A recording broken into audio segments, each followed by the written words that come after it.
Teil 2 von dem Reel. Ha, es ist wirklich so real. Meine Frau, ihr geht es nur um mich kaputt machen. Ich kann nicht lachen. Wirklich nicht. Es ist nicht zum Lachen. Weil eigentlich sexy Tierkommunikatorin und liebe ihre Tiere. Eigentlich will sie die Verantwortung von mir wegnehmen, weil ich so ein Bösewicht bin.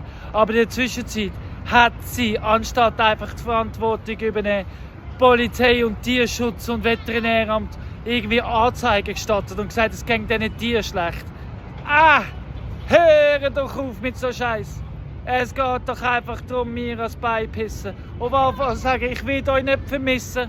Das sage ich euch jetzt, ich will euch nicht vermissen. Und Claudia, du weißt schon, du blamierst dich selber so. Wirklich. Wenn du mir jetzt anfängst blöd zu tun wegen den Tieren, wo es schlecht gegangen ist. Ach Claudia, einfach zu mir als auswischen, weil einfach willst du lieber bekifft auf dem Balkon zu Nahtest rumhängen, anstatt in Trier stehen, obwohl mich hast loswerden. Oh, hör doch auf mit so Scheißspielen. Hure Kindergarten.